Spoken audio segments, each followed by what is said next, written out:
Harper Audio presents The Teenage Brain by Frances E. Jensen with Amy Ellis Nutt. Read by Laurence Bouvard.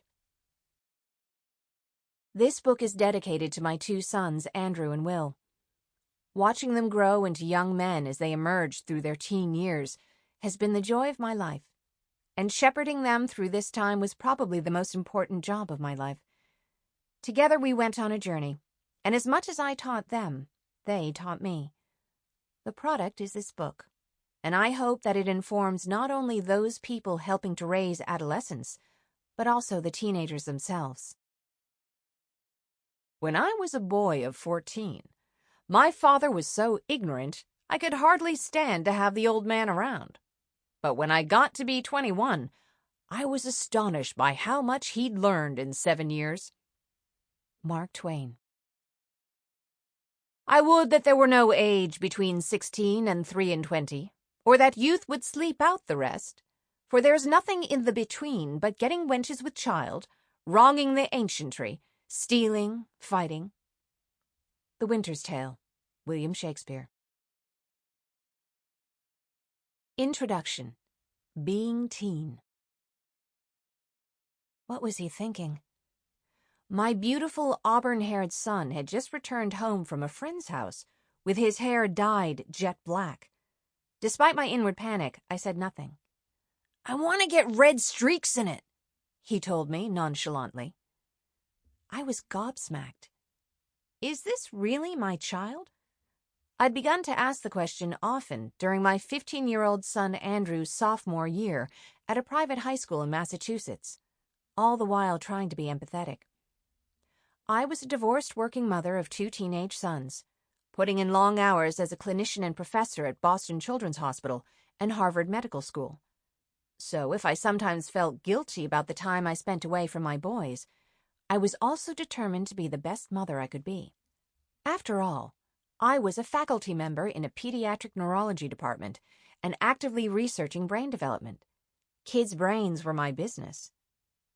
But my sweet-natured firstborn son had suddenly become unfamiliar, unpredictable, and bent on being different.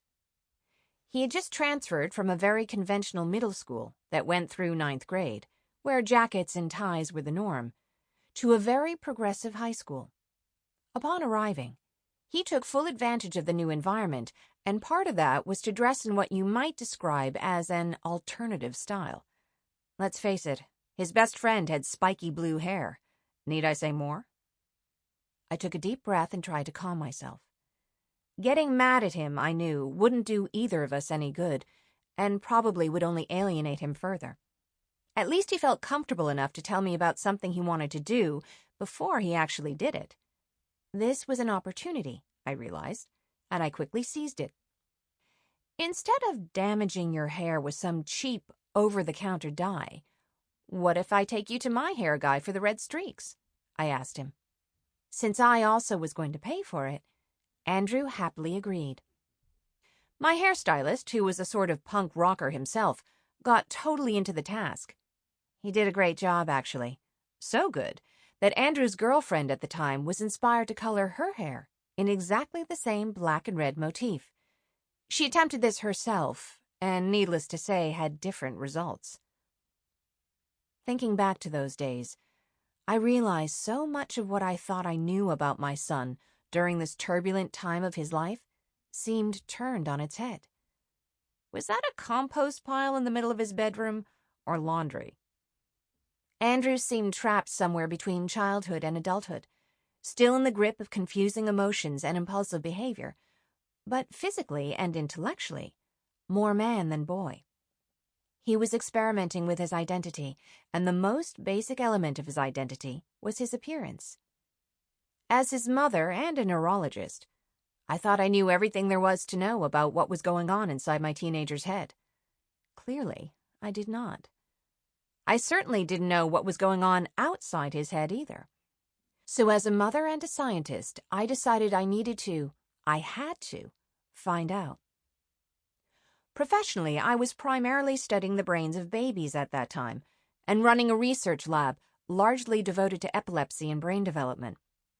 I was also doing translational neuroscience, which Sample complete. Ready to continue?